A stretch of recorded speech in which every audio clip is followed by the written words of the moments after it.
This story is titled, My Wife Was Shocked When I Invited Her Lover's Wife to a Backyard Party. My revenge was brutal. Everyone was shocked. Hi everyone. Before we dive in, a quick favor. If you enjoy content like this, please hit the subscribe button. It's free, supports the channel, and makes sure you never miss out on amazing videos. Alright, let's get started. What's up everyone? So, I thought I had my life all figured out. You know, married for 5 years to Harper, the love of my life, or so I thought. We were the couple everyone admired. Every holiday card was a Pinterest-worthy masterpiece. We'd argue over who got the bigger slice of pie at Thanksgiving and laugh about it later. Pretty normal stuff, but apparently I missed the memo about how happily ever after isn't in the cards when your wife is sneaking around with some dude named Travis. Let me paint the picture.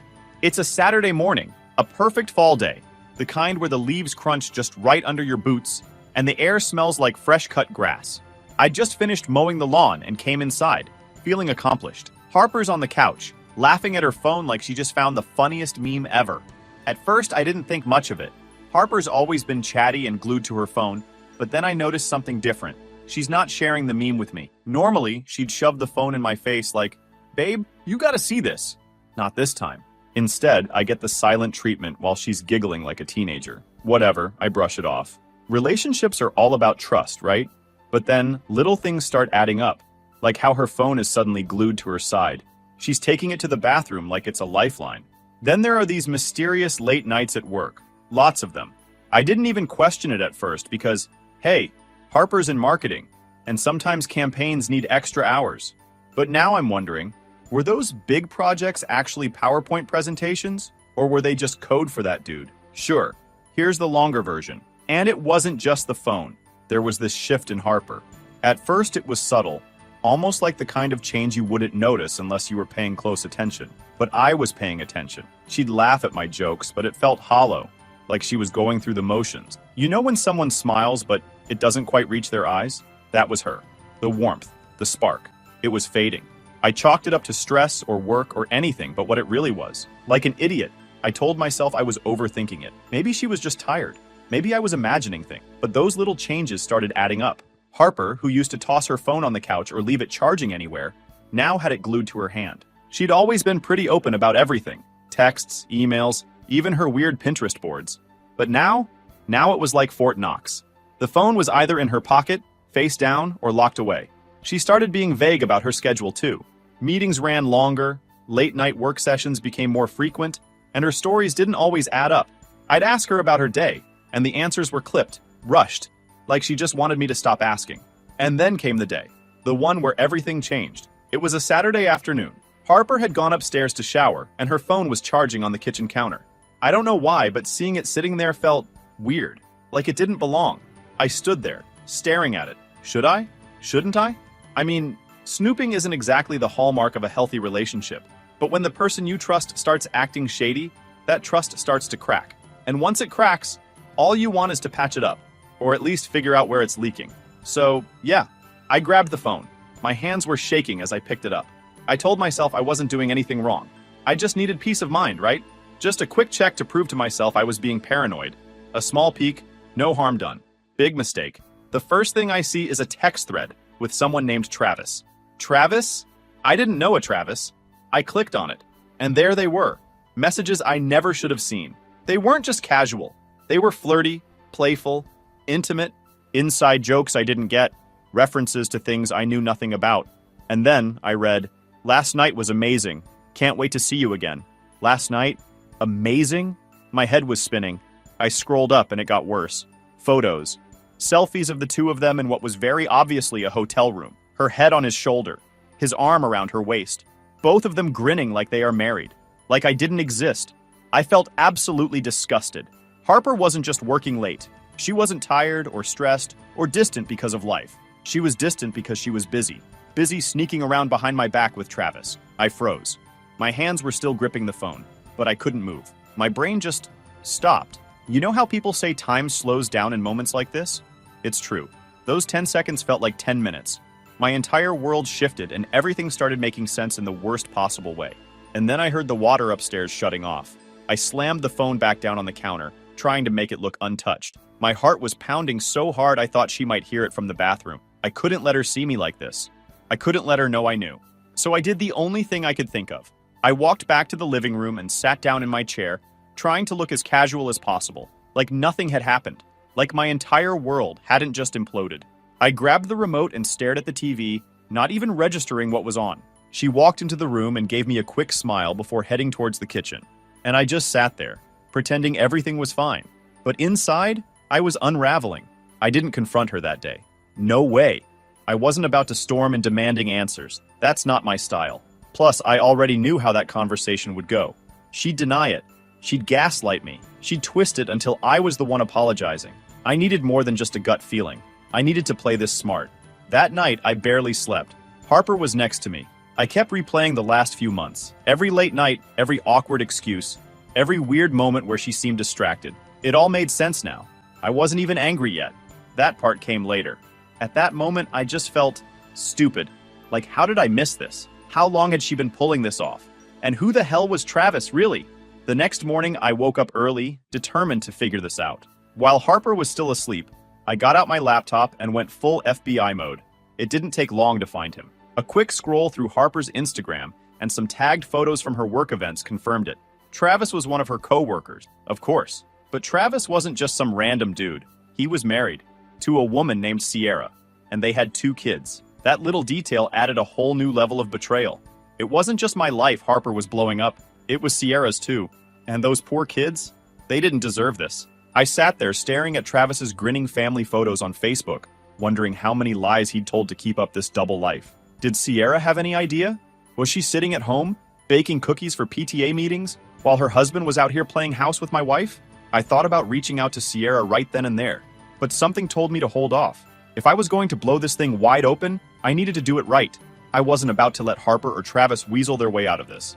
That day, I decided I wasn't just going to sit back and let this betrayal crush me. I wasn't going to play the heartbroken victim while Harper and Travis got away with their little affair. No, I was going to make them regret it. I just needed a plan. And trust me, I wasn't going to wing it. This wasn't the kind of thing you go into half prepared, especially when you're up against 2 people who've been scheming behind your back for months. Harper and Travis had the upper hand for a while, but that was about to change. I was done being the clueless husband after the shook settled. I needed to take action, a big one, but I realized that I couldn't do this alone. Not entirely, at least. Sierra, Travis's wife, was a crucial piece of this puzzle. If I wanted to confront Harper and Travis without giving them the chance to lie their way out, Sierra needed to be in the loop. But how do you casually reach out to someone and tell them their spouse has been cheating? I couldn't exactly send her a text saying, "Hey, I think your husband is sleeping with my wife. Thoughts?" So, I kid you not, I got creative. I figured a neutral setting would be best. Something non-threatening, something neighborly. That's when the idea of a backyard barbecue popped into my head. We'd hosted plenty of them before, and Harper loved them. She'd help me plan, invite her coworkers, including Travis, and have no idea that she was walking right into her own downfall. Sounded perfect. I didn't waste time. The very next morning, I sent Sierra a Facebook message. It was polite, maybe even a little too friendly. I introduced myself as Harper's husband and mentioned that we were throwing a casual barbecue for some neighbors and work friends. I made sure to name drop a few of Harper's co-workers so it didn't seem weird. Then I added, "We'd love for you and Travis to join us. It'll be great to get to know some new faces." To my surprise, Sierra replied within an hour. She thanked me for the invite, said she'd check with Travis, and even mentioned how nice it was to meet someone making an effort to build community. Ouch. The irony of her words hit me like a truck. Meanwhile, Harper was completely clueless. She was thrilled about the barbecue idea, offering to help with decorations and food. She even suggested inviting some of her favorite coworkers, Travis included. That moment was pure gold. The person who was actively wrecking our marriage was suggesting I include her partner in crime at a social gathering in our own backyard. You can't make this stuff up. For the next few days, I played the role of the perfect husband. I let Harper think everything was fine while I meticulously planned every detail. The guest list was small but strategic. Neighbors, a few friends, and key people from Harper's workplace. I made sure to exclude anyone who might tip her off about what was coming. The hardest part was keeping my cool. Every time Harper talked about the barbecue, I had to bite my tongue to stop myself from saying something snarky, like when she said, "Travis and Sierra are such a cute couple. I'm glad they're coming." Cute couple? Give me a break. But I stayed calm because I knew the payoff would be worth it. By the end of the week, everything was in place. I'd prepped the yard, borrowed a massive grill from a neighbor, and made sure the seating arrangements would force Harper and Travis to interact with Sierra and me. Timing was everything. If this was going to work, I needed to make sure everyone was comfortable and relaxed before I dropped the bomb. The day before the barbecue, Sierra messaged me again to confirm they'd be coming. She even asked if there was anything she could bring, which almost made me feel bad for her. She was so nice, so unsuspecting. I hated that she was going to find out about Travis's betrayal in such a public way, but I couldn't think of a better option. I needed her there, and I needed her to see the truth with her own eyes. That night, Harper and I sat on the couch planning the menu. She suggested burgers, hot dogs, and a couple of side dishes. It was like any other night, except for the fact that I was silently seething every time she smiled. How could she sit there, acting like everything was normal when she was sneaking around behind my back? The next morning, I woke up early, double-checking everything. The yard looked great.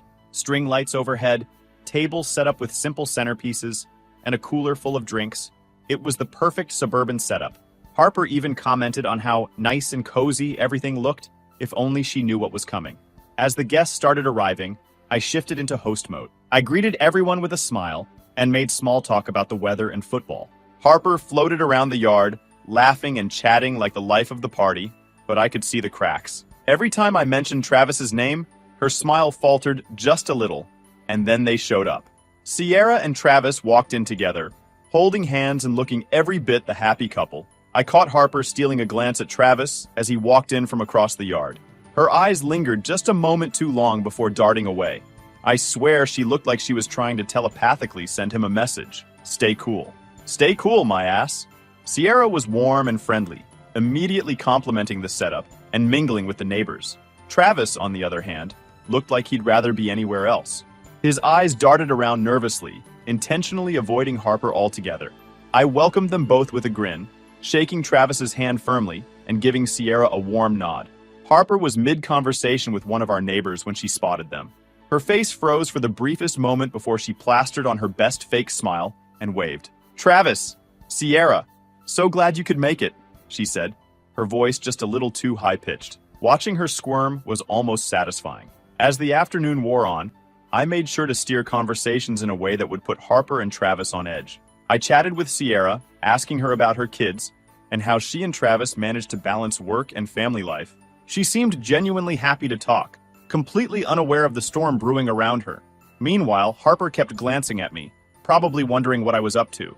I could tell she wanted to pull me aside and ask why I'd invited Travis and Sierra, but she didn't dare make a scene. Until now, everything was falling into place. The stage was set. The only thing left was to deliver the final blow. But timing was everything. I wasn't about to rush it and miss the perfect moment. This wasn't just about exposing the affair. It was about making them feel the weight of their betrayal in front of the very people who thought they were the epitome of decent, trustworthy individuals. At one point, Harper cornered me near the grill. "Everything okay?" she asked, her tone overly casual. "Why wouldn't it be?" I replied with a shrug, flipping a burger. "I don't know," she said, her smile forced. "You just seem different." I looked at her, letting the silence hang for a beat too long. "Just focused on making this barbecue perfect," I said with a smirk. Her eyes narrowed slightly, but she didn't push it. "Good. Let her stew." Dinner was served, and I strategically placed Sierra and Travis at a table near the center of the yard. Harper ended up at the same table naturally, which meant I got to watch the three of them navigate one of the most awkward dinners of their lives. Sierra, ever the optimist, tried to keep the conversation light, asking Harper about work. "Oh, it's been so busy lately," Harper said, her voice strained. "Big projects, you know how it is." I nearly choked on my burger. Big projects? That's what she was calling it? I kept my expression neutral, though. No need to give myself away just yet. Travis barely said a word, and every time Sierra tried to pull him into the conversation, he muttered something vague and took another bite of food. Harper looked like she was clinging to the edge of a cliff, smiling and nodding like her life depended on it. The neighbors, oblivious to the brewing storm, chatted happily about weekend plans and the latest neighborhood gossip.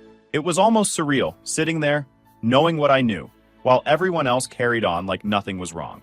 After dinner, I decided it was time to start planting seeds. I walked over to the dessert table, where Sierra was helping herself to a slice of pie.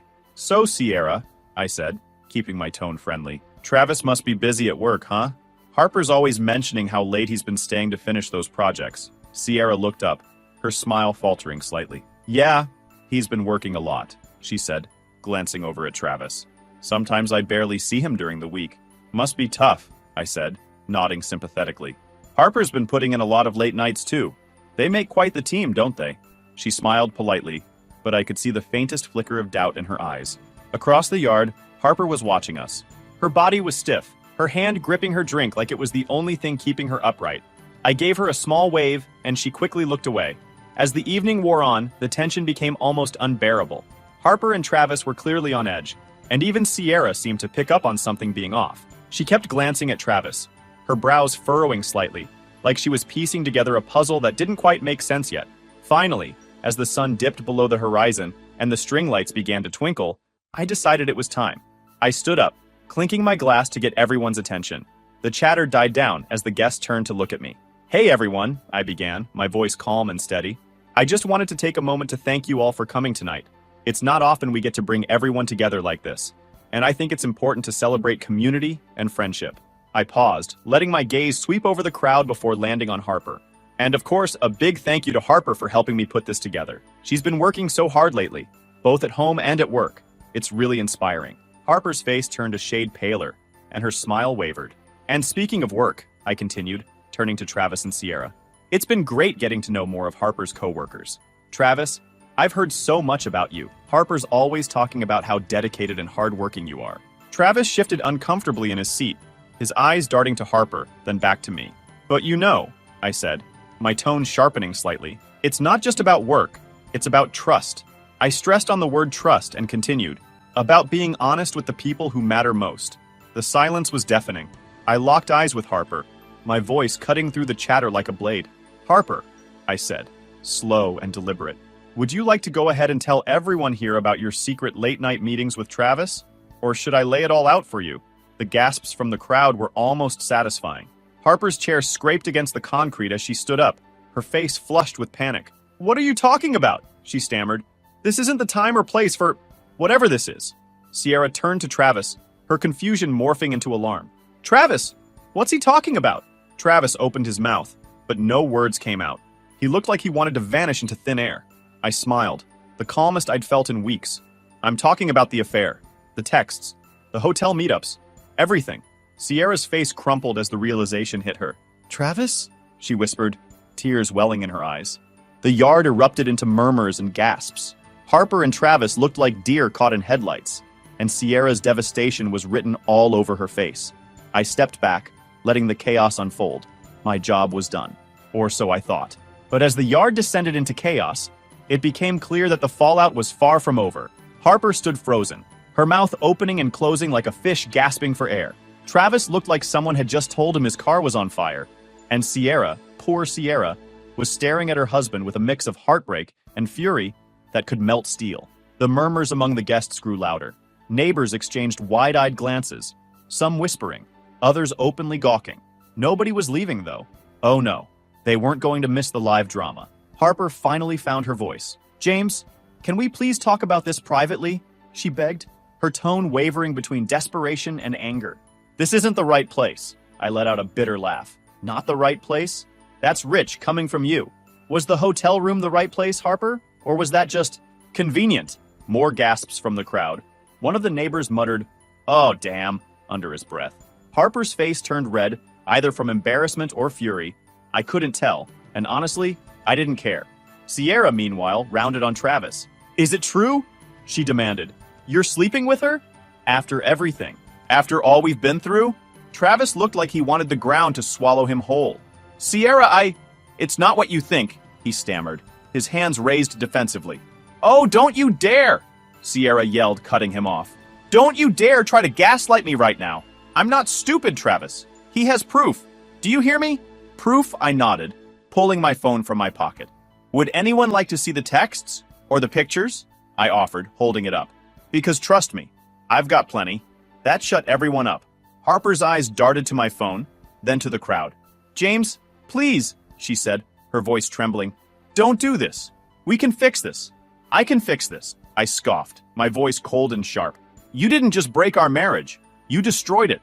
You crossed every line and left nothing behind to salvage. The crowd's attention shifted back to Sierra and Travis as Sierra's anger boiled over. "You're disgusting!" she spat at him, her voice shaking. "I trusted you. I built a life with you. You have kids? And this is what you do? And with whom? With her." She gestured toward Harper disgustingly like she's a piece of trash, who flinched like she'd been slapped. Travis reached for Sierra's arm, but she yanked it away. "Don't touch me," she hissed. "Don't you dare touch me!" Harper, desperate to shift the blame, turned to me. "James, you don't understand," she said, tears streaming down her face. "I was lonely. You've been so distant lately. I made a mistake, okay? A horrible mistake. But you have to take some responsibility for this." "Responsibility?" I shot back, incredulous. "You think this is my fault? That's a hell of a stretch, Harper, even for you." "You stopped caring," she continued, her voice rising. "You barely looked at me anymore. What was I supposed to do?" "Not cheat, for starters," I snapped. That would have been nice. The neighbors, who had been murmuring quietly, now seemed to divide into two camps. Those who were horrified by the spectacle and those who were clearly loving every second of it. One woman whispered something to her husband, who nodded grimly. Another couple exchanged awkward glances before quietly slipping out the gate. But most of them stayed, too curious or too entertained, to leave. Sierra turned her attention back to me, shaking. "How long?" she asked. "How long has this been going on?" "About 6 months," I said flatly, holding her gaze. "Maybe longer. I found the texts a few weeks ago. Dates, times. They match up with all those late nights Harper's been working." Sierra's face crumpled, and for a moment, I thought she might collapse. 6 months, she whispered, as if saying it out loud made it more real. Then her expression hardened. She turned to Travis and said, "We're done. Do you hear me? Done." Travis didn't even try to argue. He just stood there, his shoulders slumped in defeat as Sierra stormed toward the gate. "Wait!" Harper called after her. But Sierra didn't even turn around. She pushed the gate open, slamming it shut behind her with a force that made everyone wince. The sound echoed through the yard like a gunshot. Travis hesitated, looking from Harper to the gate. I should go after her," he mumbled. But he didn't move. "Yeah, you should," I said, laughing. "But don't expect her to take you back. If she's smart, she won't." Travis glared at me for a moment before turning and walking out of the yard. The silence that followed was deafening. All eyes were on Harper now, who looked small and defeated, standing alone in the middle of the chaos she'd created. The neighbors began to disperse, one by one. A few offered me awkward pats on the back or mumbled words of sympathy as they left. No one said a word to Harper. By the time the yard was empty, it was just the two of us. Harper stood by the table, her arms wrapped around herself. "James," she whispered, "please, I didn't mean for any of this to happen." "But it did," I said, my tone flat. "And now you have to live with it." She stepped closer, tears streaming down her face. "I'll do anything," she said, her voice breaking. "Therapy, counseling, whatever you want. Just don't give up on us, please." I stared at her for a long moment, my emotions swirling like a storm. Anger, betrayal, sadness. All of it threatened to overwhelm me, but there was no going back. Harper shattered all the trust I had for her. She was my wife, and I was committed to her only for her to go with a jerk like Travis. I couldn't forgive her for it. "There's nothing left to save," I said quietly. "You destroyed it." Her sobs grew louder, but I didn't waver. I turned and walked inside, leaving her standing there in the dark. For the first time in months, I felt a sense of clarity. It wasn't closure, not yet, but it was a start. The fallout, though, was anything but clean. If you've ever seen a perfectly controlled demolition, where a building collapses neatly into its own footprint, this was the opposite. It was messy, unpredictable, and left wreckage everywhere. Harper might have been the epicenter, but the shockwaves reached everyone around us.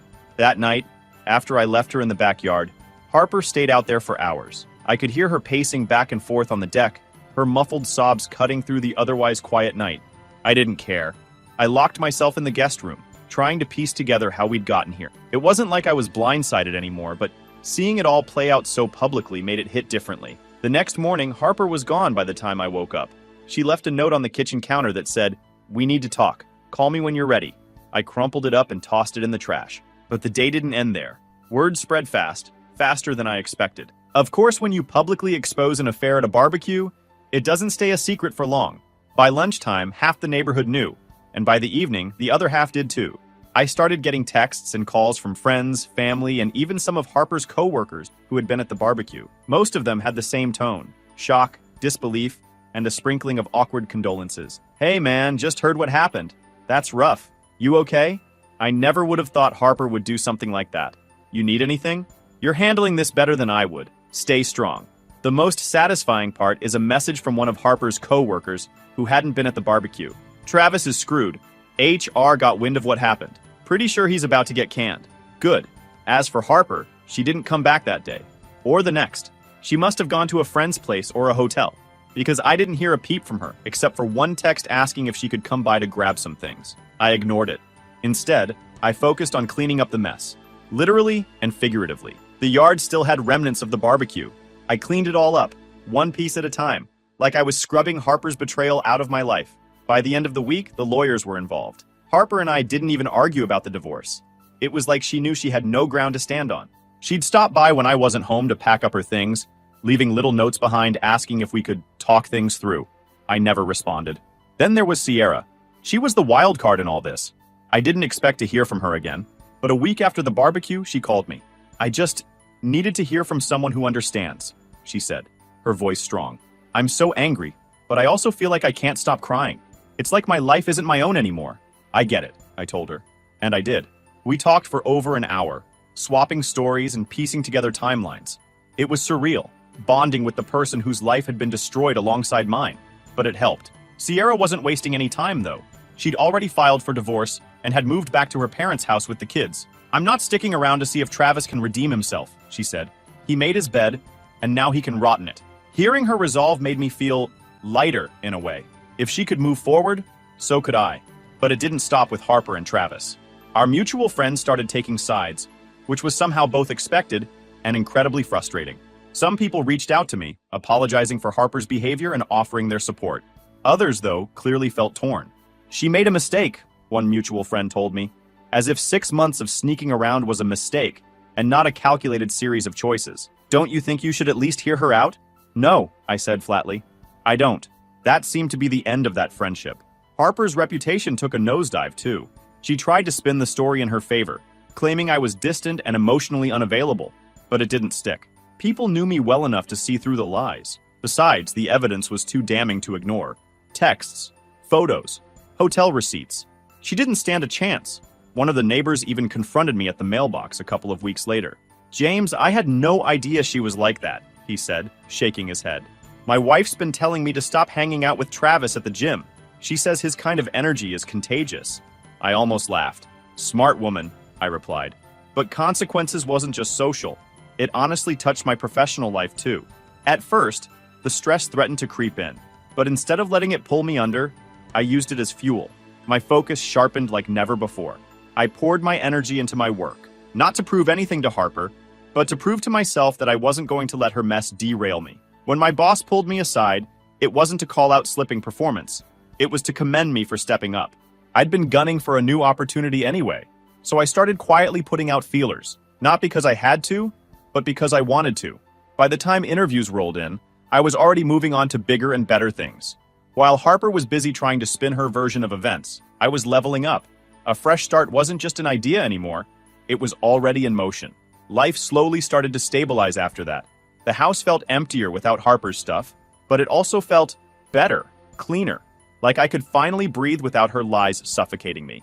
I started focusing on myself. Sierra and I stayed in touch, mostly through texts and the occasional phone call. We didn't lean on each other too much. It was more like we were checking in, making sure the other person was still standing. She even sent me a photo of her kids playing in the backyard of her parents' house. They're going to be okay, she wrote. And so am I. I was happy for her. As for Harper, she faded into the background. I'd hear bits and pieces through mutual friends. How she was living in a tiny apartment across town, how she was trying to rebuild her life, whatever that meant. She reached out a couple more times, asking if we could talk, but I never replied. The last I heard, Travis had lost his job. Sierra told me he tried to get her to take him back, but she slammed that door shut. Good for her. By the time the divorce was finalized, I felt like a new person. Turns out divorce is not a so bad idea. The bitterness was still there, but it wasn't consuming me anymore. It was just a reminder. A scar to remind me to pay attention next time. One night, I sat out on the back porch, looking at the yard where everything had gone down. The string lights were still there, though I hadn't turned them on since the barbecue. It felt like a lifetime ago. I didn't feel triumphant or vindicated, just free. Free from the lies, the betrayal, and the weight of trying to fix something that was never going to be whole again. The fallout had been brutal, but in a strange way, it was exactly what I needed to start over. And yeah, that's my story. If you think I overreacted, I respect your opinion. But it only meant reclaiming my right of being cheated on like any respectable man would. The only difference is that I did it in my style.